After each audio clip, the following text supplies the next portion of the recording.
And we are live. Great, we are live here with the Senate Appropriations Committee. We have the Commissioner back in to talk about the language or any other questions that we might have for him now that we've had more time with the budget adjustment proposed from the governor since last time he was here. So, Commissioner, will let you introduce yourself for the record and proceed as you wish. Terrific. Thank you, Senator. Adam Gresham, Commissioner of Finance and Management. And thank you for inviting me on. Just had to adjust my head a bit. I mean, this already seems like ancient history. You know, the governor dropped the budget yesterday. We went to explain it and drawing my memory. Oh yeah, budget adjustment, there is that. It's like $110 million of usage. So anyway, I'm glad to be here. So you have the language document, and I just whipped out my crib notes here from when we went through it with the House, because a lot of this document actually, you know, the bizarre thing is that the budget language document, I think, is, I want to say 45 or 6 pages, and this one is 59, which is kind of bizarre. However, the reason for that is the first, probably 30 pages are fee section changes, which, you know, are in the spreadsheet that we provided for you and don't offer any additional information other than you see the numbers moving. Mm-hmm. So what I thought I would do is kind of skip right to the kind of the meat of it, of the language that is not obvious when you look at numbers. And that would be starting with the D100 section, which is section 50 that amends section D100 from the big bill. And that's on page 34 of my sheet. So you're saying nothing before 34 is, yeah, I mean, all numbers. It's all numbers and explanation of those numbers, which we provided to you when we went through them when we already went through the spreadsheet. Okay. If there is anything in there that you folks want to focus on, by all means, you know, I'm not trying to duck it. I just thought, sure, in terms of offering you what's not in the numbers, some of the language I think you should be aware of.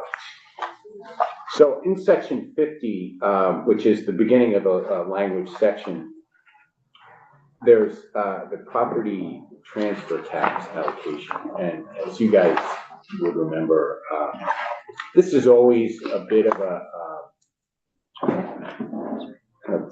budget item, because in most cases there's statute that determines the allocation of property transfer tax, and you know, you can see if you look through I think it's Title 32 somewhere, there's a whole section on property transfer tax, and it tells you that of the property transfer amount that is estimated in the e-board, you take $2.5 million off the top for debt service. You take another 1.5% off the top for PD&R for running the current use program and tax. And then you divide the remainder, 50% of which goes to the Vermont Housing and Conservation Board, was 33, now 37% goes to the general fund, and blah, blah, blah. Anyway, that's what Act 113, the current budget, did.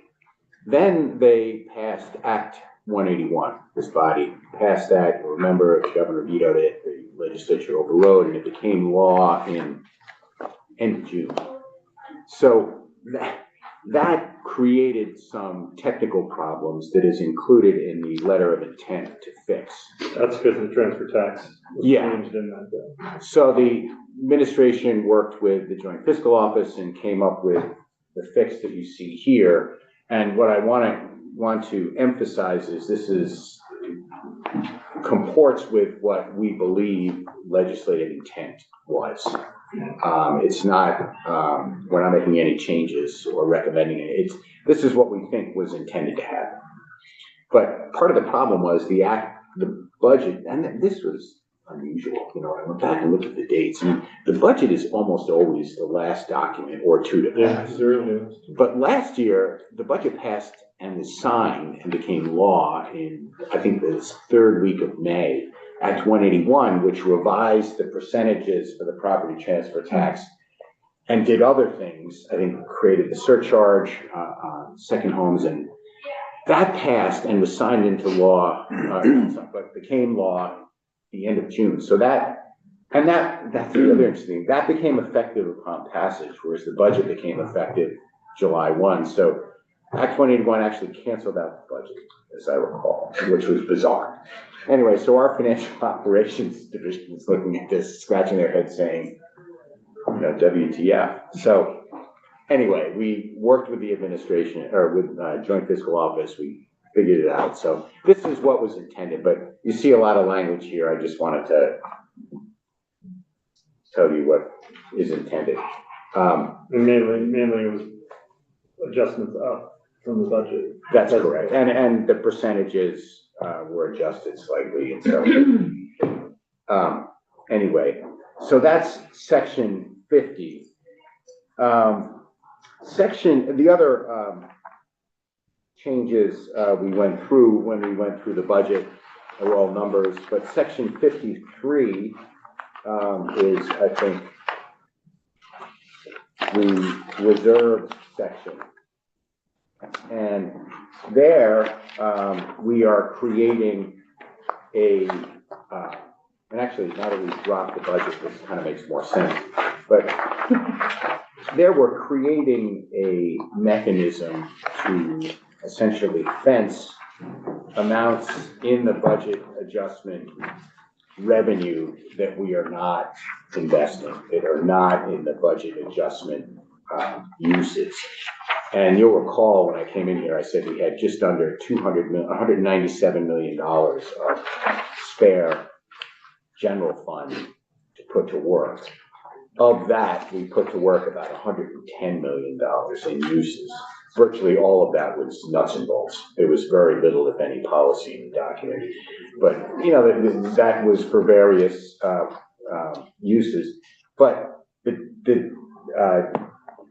difference between the 110 million extra general fund uses and the 197 or so of general fund sources, we put into a temporary reserve, which the language of which is in section D of on page 40, part of section 53.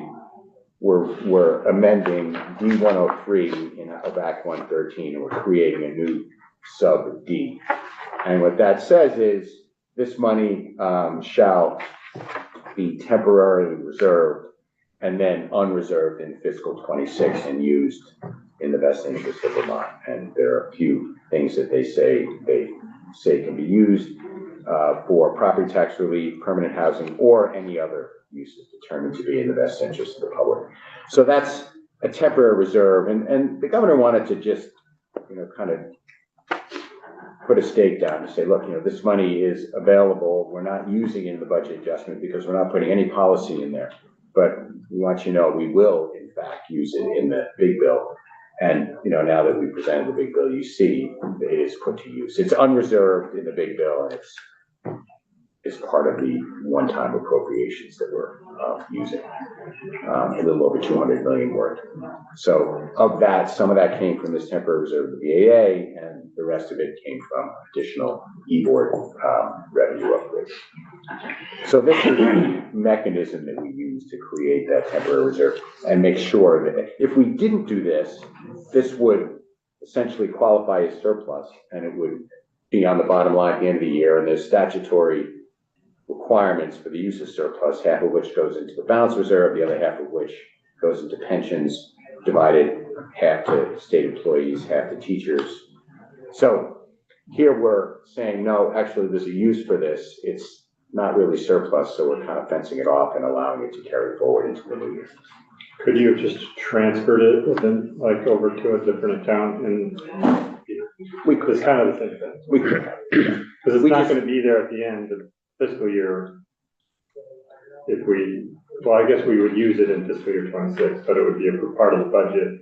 Yeah, and it is part of the fiscal 26 budget. But if we didn't do anything, it would fall. Yeah. It would be sitting there on the bottom line at the end of the year, and you know, would go through the, you know, into the various statutory accounts, and it wouldn't be used to kind of carry out what we hope to carry out in 26. And mainly it's the property tax relief part of that. That's probably the lion's share. Although, you know, with all the e-board upgrade, it becomes one big pool of money, so. 50-50. Okay. So on the next section I would bring your attention to is 57, which. Can I just ask a question about the word permanent housing? That could be any program, it's not permanently affordable housing, it's not, it could just be kind of for any housing. That's not temporary. Yes, we wanted to make sure that that didn't become part of what we call the emergency housing hotel motel. We're trying to use this for kind of solving the problem of the housing shortage. Okay. So that's why I think that word is in there. Okay, understood. So section 57,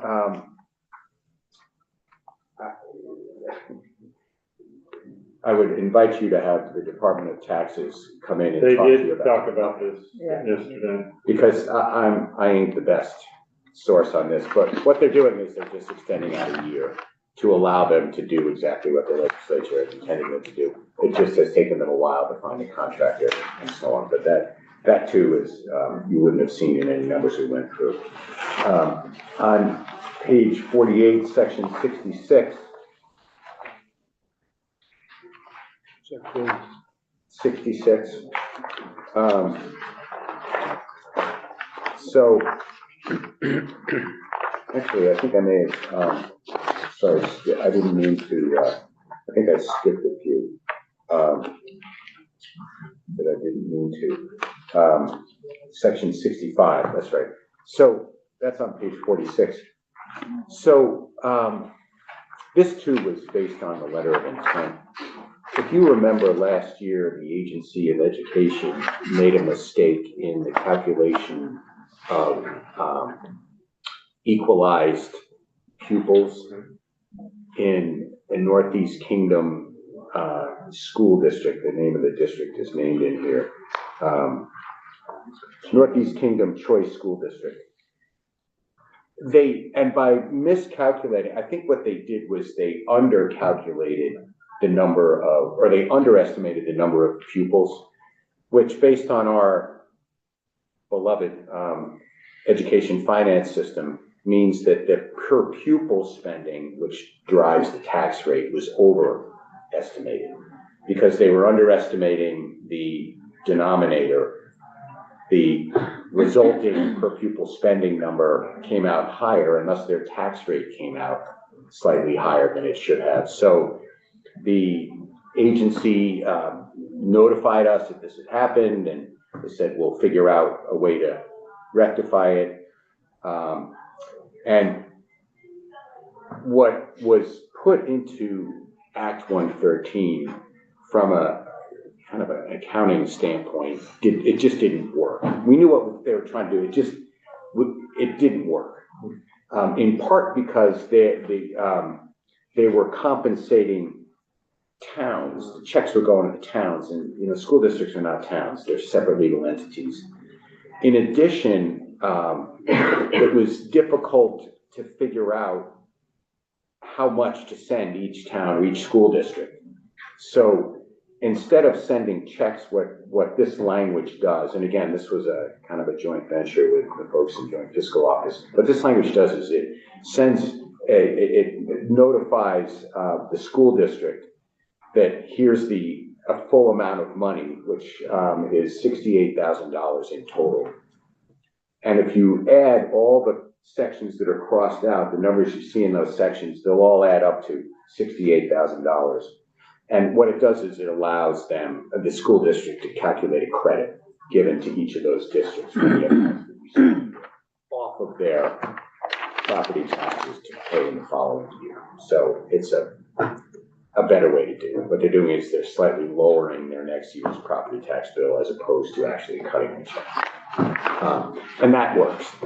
That's easy to do. And so anyway, there's a lot of crossing out here, but that's essentially what they're trying to achieve on that. Makes sense. section 48, section 66 on page 48. So this is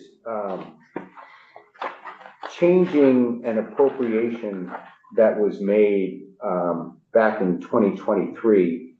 If you recall, this is when after the floods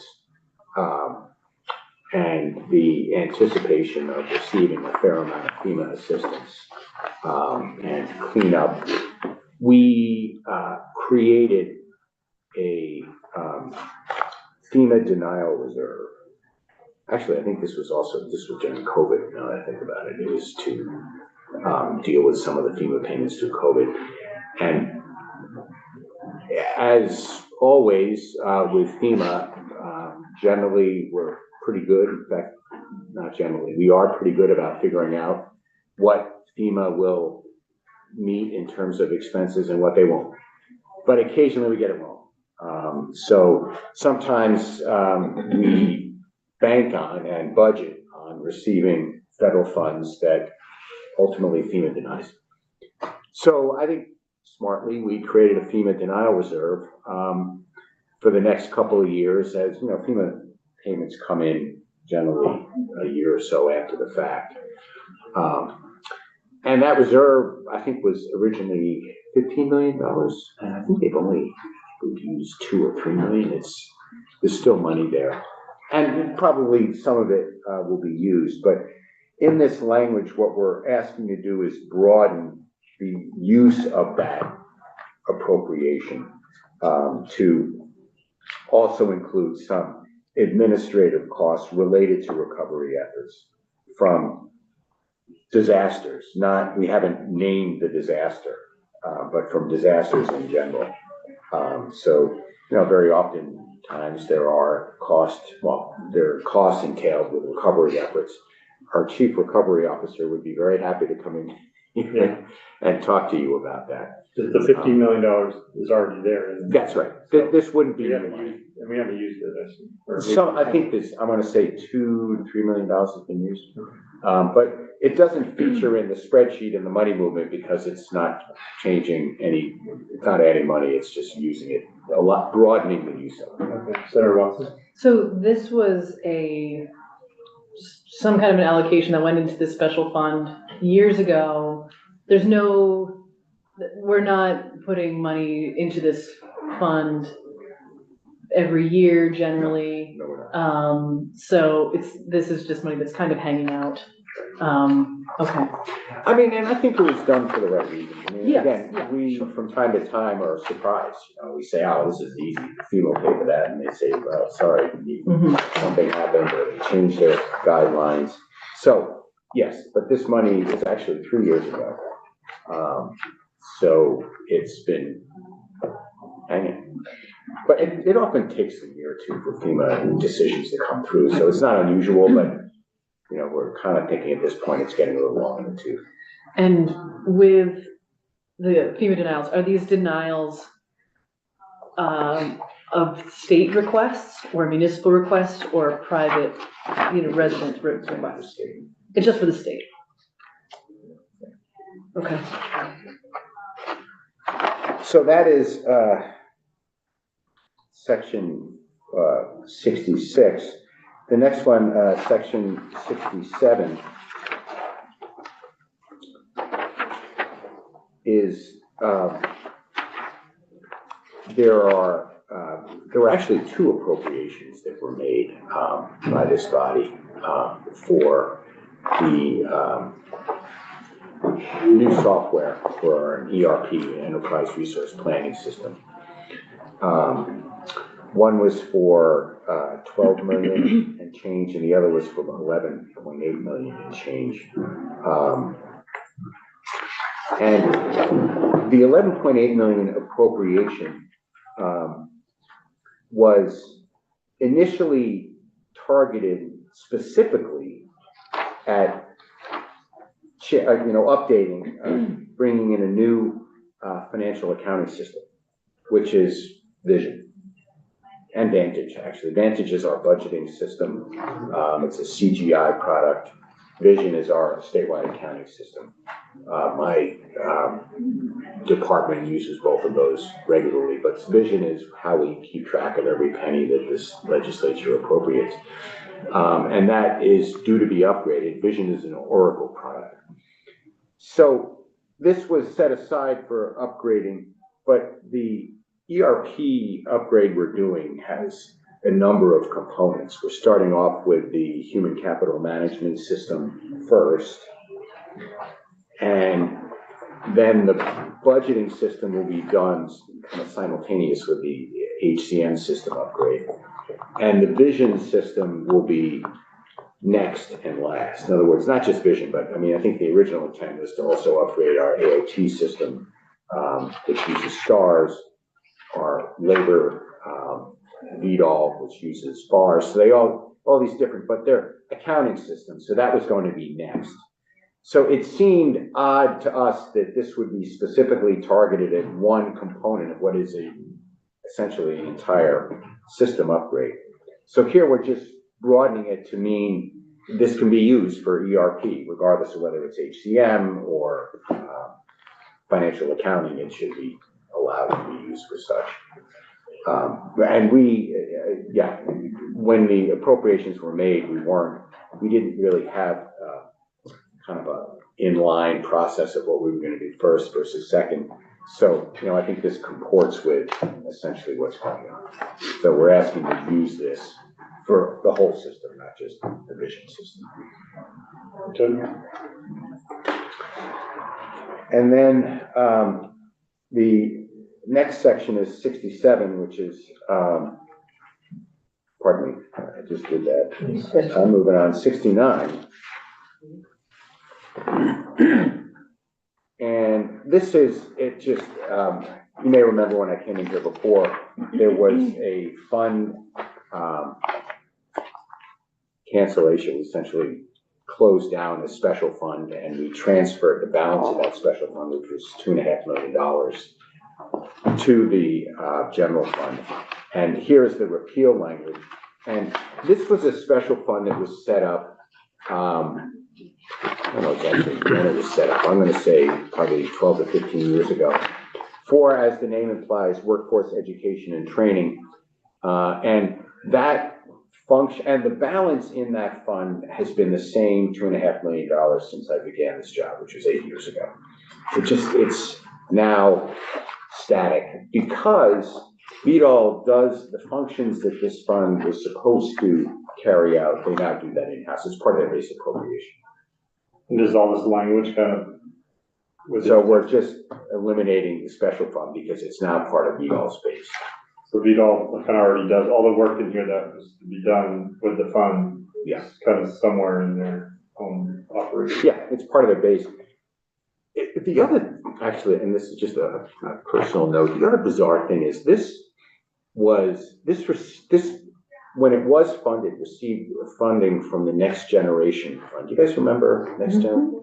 Which in turn received funding from the general fund. So it was a bizarre function.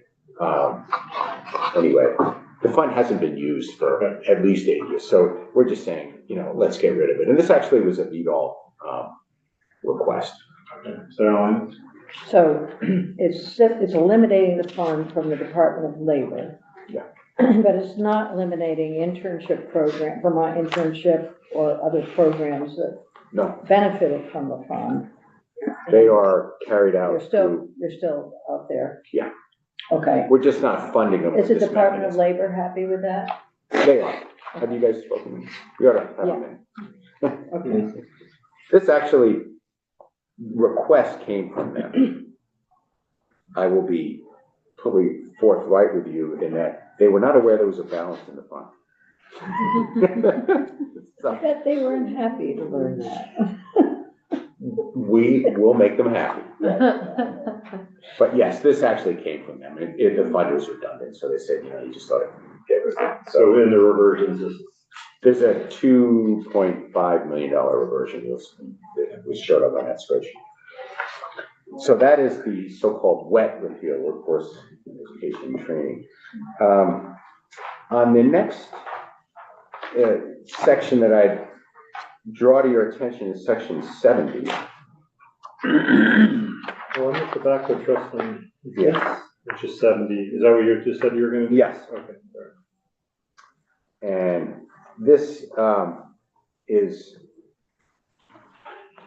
first of all, there's some technical, there's language changes, and it kind of goes along with it. Sometimes when we make additions or we change language or change the function of a section of statute, we also kind of change grammar or usage. So that's what you see at first, they're comprised of, and transfers we don't make appropriations to funds, we transfer money to funds. So anyway, that's that. But it turns out that as you see in the explanation, what this amendment does is it essentially adjusts law to what is current practice. And this says that if there is a balance in the settlement fund, it'll be transferred into the tobacco trust fund. That's what, but the practice in the General Assembly, again, since I've been here, has been to not withstand that and just transfer it into the general fund. So here what we're saying is if we're going to continue to do this, let's just get rid of that requirement. And then if the legislature wants to transfer in, the legislature can do what they want. So we just put appropriate amount in there and then notwithstand the automatic transfer at the end of the year. Yeah, if you want. I don't think, they haven't transferred money into that fund for as long as I've been here. Well, we appropriated money for tobacco cessation, but we don't go through the trust fund to do it. We just give it directly to. Yeah. Senator Line? Well, but we're still getting money in from the settlement. That's right. And the money a decision was made when we first got that by percentage, where each percentage of the settlement goes. In Act 11? Yeah, it's a long time ago, right? So, but now what this is doing is is it negating that? No. It's just saying that there's no requirement to sweep additional monies from that fund into the tobacco trust fund. Okay. So we're still getting the money. For still the litigation. Yeah, this doesn't change anything. Well, we're still going to be able to use it for prevention. Yeah. And this doesn't change anything in the litigation. All right, I don't want to have to go through an appropriation process again. It's just really reconciling what has been current practice for years. Okay. With, codified law. And so, it's an accounting. In other words, instead of saying you must, what we're saying is, if you want to, put it in your budget, but since you must, you have to notwithstand the must, and we're saying that's kind of silly. Senator Watson. I think this is maybe a question that I just need a little education about this, maybe offline, but is there an easy way to, well, I think my question actually really just boils down to when someone comes to me and says, we have a program that's going to be funded, we think through tobacco settlement money. Is that with the elimination of the must, transfer this, is that money mixed in some bigger pot, or is it still separate? Does that question make sense? Where all the appropriations that we did for actual activities out of the tobacco trust fund, they weren't out of the litigation settlement fund. The litigation settlement fund just was having money go into it from Bill Morris or whatever, and then we would put that into programs through the trust fund. But so we have had people say, we want to use some trust fund money to XYZ cessation project that they want to do. And they have said that there's $7 million in the trust fund. But then I've also heard that that's not the case. So we had talked about one point, who'd asked about that? Was it this guy? I don't think there's a balance in that nearly that amount in the trust fund. Yeah, that was, and then that was one of the questions that we had, how much money is, because they said there was 7 million, right? Yeah, that's what we heard, that there was 7 million. Yeah. But can I ask Amy to refresh what did we discover? So I'm showing a cash balance like $27,000. Yeah, so I think the tobacco settlements, spreadsheet does have, I'll pull it up. Yeah. It does look like there's 7 million, but then when you kind of continue out in future years, it's not there. Because we've already made obligations on the trust fund. Because the trust fund, like Senator Lyons was saying, there was kind of automatic things to come out of the trust fund. Yeah, I see like, again, 20-something thousand dollars of down, 27,506 to be accurate. Well, and also, but part of it is that we have continued to take from the trust fund to use it for other things than tobacco prevention. So that's on us. Okay. So there isn't $7 million sitting around in the tobacco trust fund. No. In the settlement fund, there is additional money, but not in the trust fund. I always have to keep these things Yeah. separate. The settlement fund, and I think you had asked about that, and we've shared a sheet with Joint Fiscal Office. They can walk you through it. The settlement fund, if we replace the $3 million that was taken last legislature in Act 113, if we replace that, which we have in the budget adjustment, it'll have a positive balance of about $1.5 million. If, again, we replace the $3 million that was taken. If not, there'd be about $1.5 million deficit. Maybe we would at one point want to go through the statutory requirements of both those funds so we can explain that and just understand it better. So, Section 73 actually is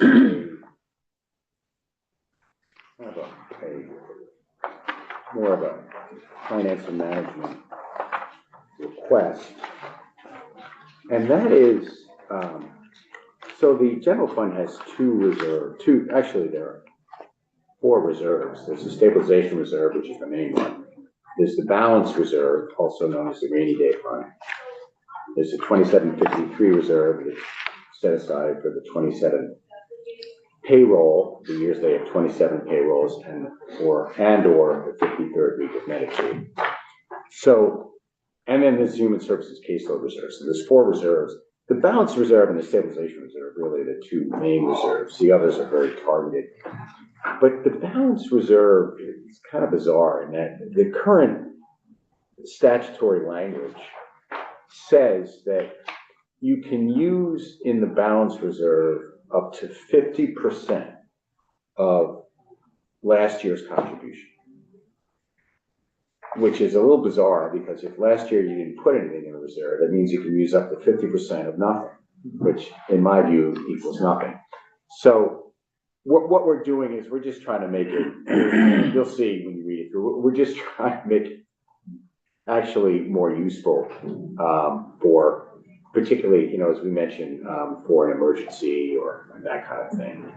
There's still fencing wrapped around it, as you'll see. We're saying, you can't use more than 5% of the total balance for anything, but we're removing the requirement that it be no more than half of last year's contribution because, there's some years where there hasn't been a contribution. So anyway, that's for your further perusal. So that's the General Assembly, Yeah. which the General Assembly could notwithstand it anyway, right? They could. Right. No, I mean, the General Assembly can pretty much notwithstand anything. Right. So the emergency, more importantly, is kind of what the direction to the emergency board, and is that the same? Yeah, kind of thing? that's correct. It just opens up more funds for emergency. Yeah, it just makes it more, frankly, able to use. Because we're in trouble. But when it says for that second part of the emergency board, it doesn't have the 5% of the general fund reserve. It has to exceed the amount of the original appropriation. Which original appropriation is that referring to? Of any particular appropriation. In other words, if you appropriate $1 million to finance and management, you can't give me more than $1 million. Okay. You know, you can, so that serves it. Kind of, I think what this is trying to say is that particularly the E-board, but can't decide to do something that the General Assembly did not decide to do. They can fill in holes that were created by emergencies, but they can't increase an appropriation. That would be not allowed. right. But they could decrease the appropriation.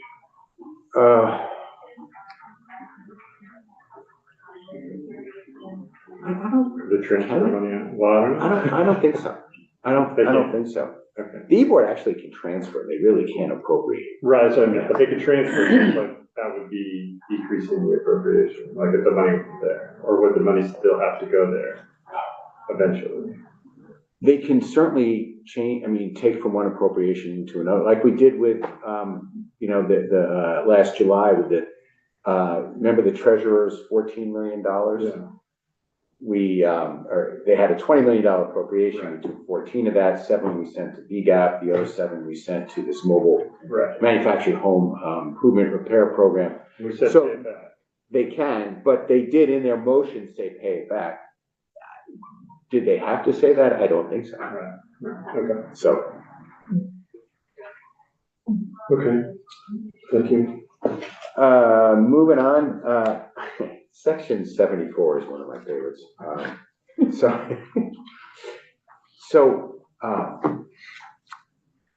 There's a couple of closeout mechanisms that are put into statute to allow the Commissioner of Finance and Management and ultimately the Secretary of Administration, who oversees the Department of Finance, to ease his or her job.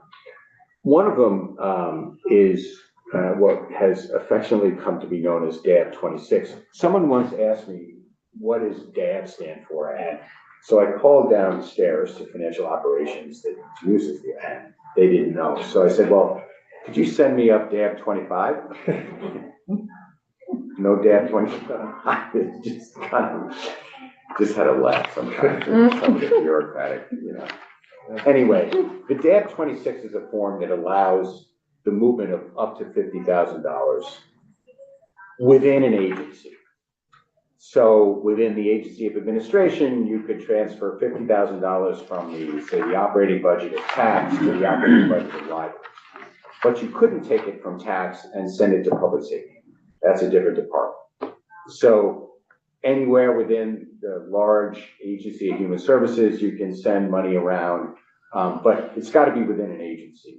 And it was meant to, particularly a closeout. There are times when some department might be, whatever, $10,000 in the hole. They underestimated payroll, or the pay act, or sometimes it's just maybe they want to do something they didn't think about when the budget was locked in, and so they take from one pot and move to another. But it was meant to be small, and it was meant to be limited to within agency. I think in the explanation it says when that $50,000 was last set. I think it was 1999. Right. So using the inflation factor, whipping out my calculator, I figure that's, you know, $50,000 would be about $100,000. So we're asking for the ability to just, you know, move that up to an amount that's a little bit more significant.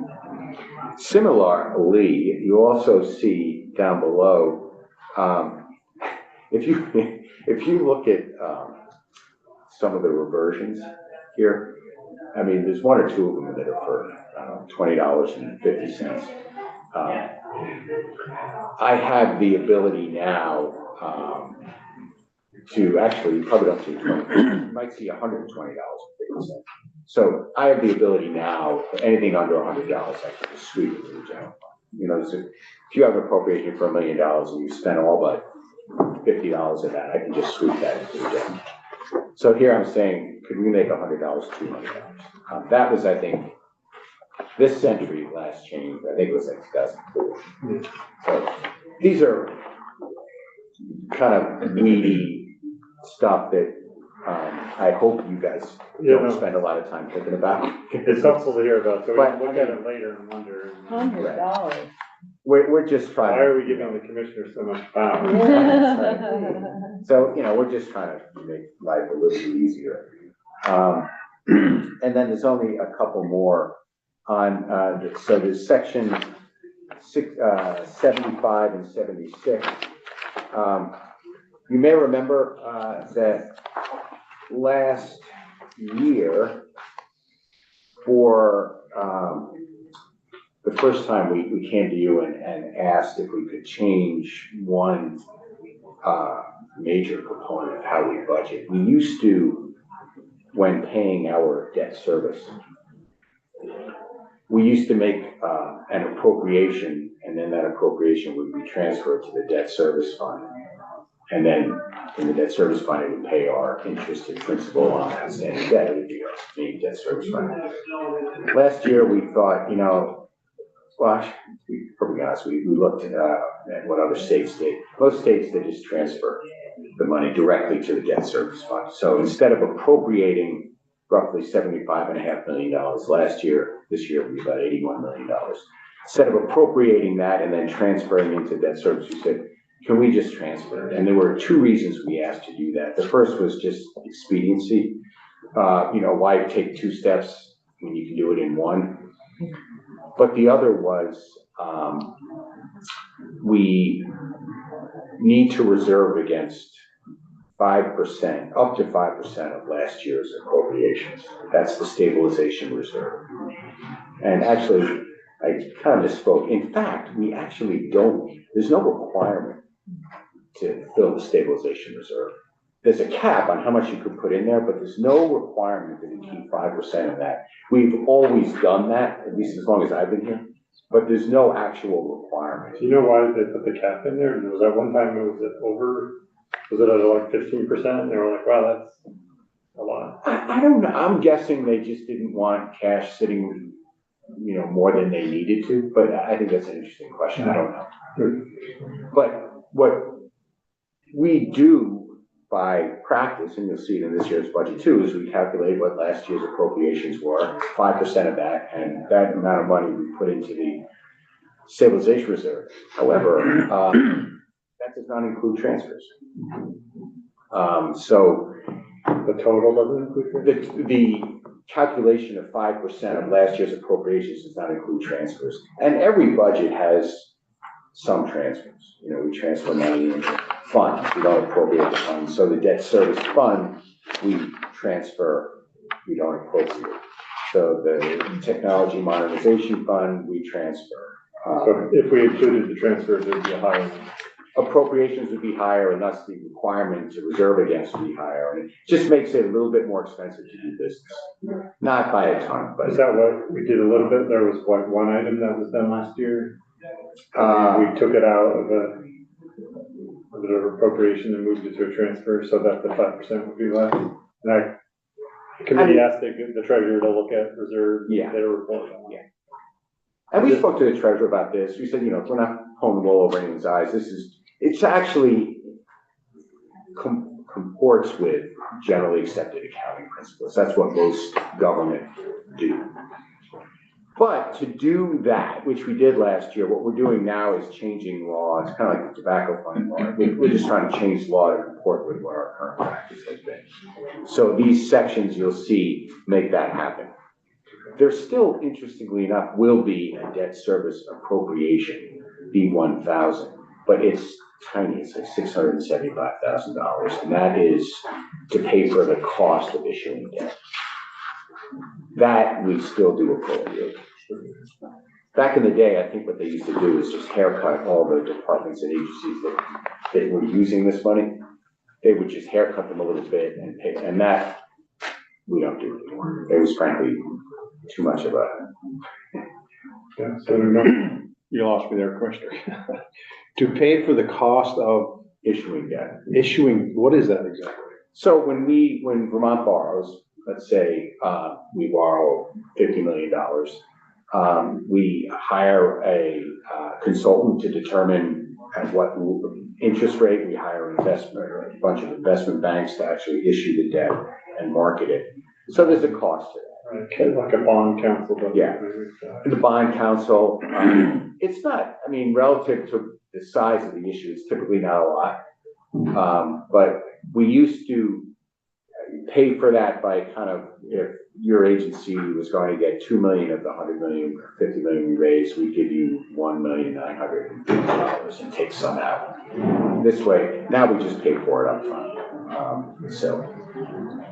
So this kind of puts statute in line with what our practice is, and that's why you see this You have a- sections. And the treasurer, I mean, would be of interest to see. Yeah, they're coming in tomorrow, so we'll ask them about it, but do you know how much this quote unquote saved needing to be put into the reserve fund this year? Well, in Act 113, the transfer was 70, let's say $75 million, so 5% of that, you know, 75 million, 5% would be about 3 million. 7.5 million would be 10%. I'm doing my math. Yeah, that's half of that. So half of that, 3.8. yeah. Okay. So not huge numbers, but still. It's not a, Right, it's a little bit. I mean, admittedly, there was a lot of discussion about this, and, you know, I can tell you that it's inconsequential in terms of what the size of the fund will be. Anyway, and then the last there's actually two more sections, section 78 and section 80.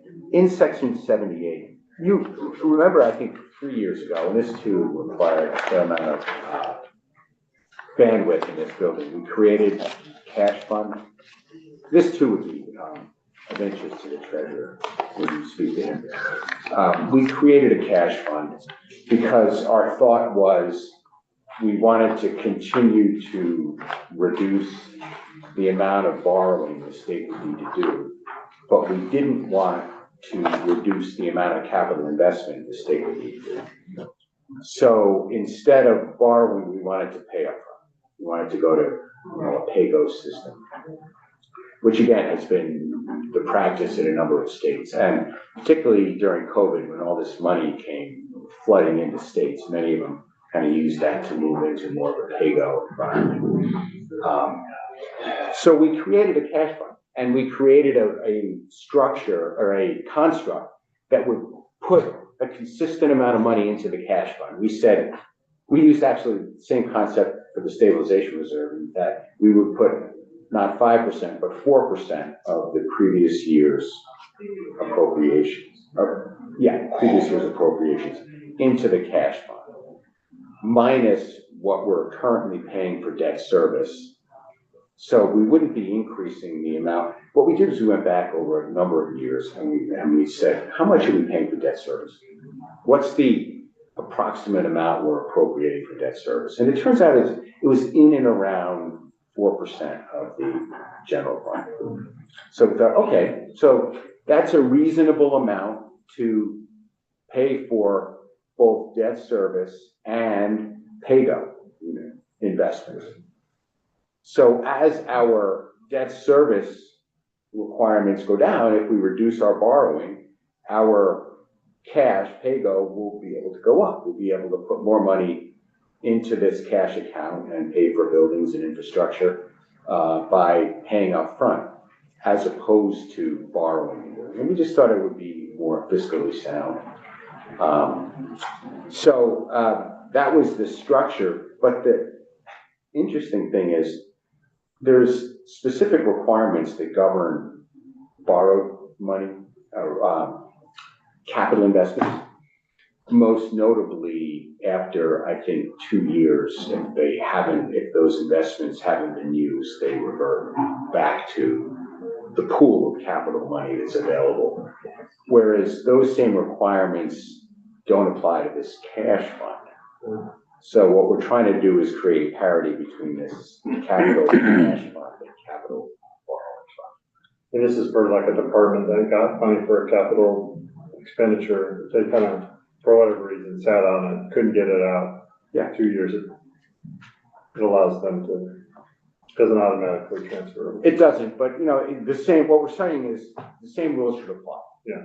Regardless of whether it's a capital cash fund or capital bond, we're just creating parity. And then the only other thing I wanted to point out, normally, section 80, the budget doesn't always has carry forward authority. Without it, I wouldn't be able to carry forward any money at the end of the year. But the reason I highlight this is because there's there's one additional fund that is added to the carry forward authority this year, the Technology Modernization Special Fund. That was not in there in the past. So this allows the commissioner or the secretary of administration actually to, in addition to carry forward, general fund, transportation, and TIP funds, Ed Fund, and Clean Water Fund. We're adding the Technology Modernization Special Fund to that because it's at this point it's about $80 million, and our hope is we'll continue to add money to that when we have it to upgrade the state's IT. But that money we think should automatically carry forward. So It gives you a lot of authority. right? It gives you a lot of authority. Just to carry forward money, I can't change. And expend it. Well, but I can't expend it other than what the appropriation was for, Senator, as you know. What would happen if you didn't have the carry forward? The money would revert to Wouldn't the be able general to fund. do anything. Yes. Whatever. When you carry forward money, say for the TIP fund, the restrictions that money is initially used for, can be used for, goes with it? Which wouldn't it have just got swept into the general fund? Right.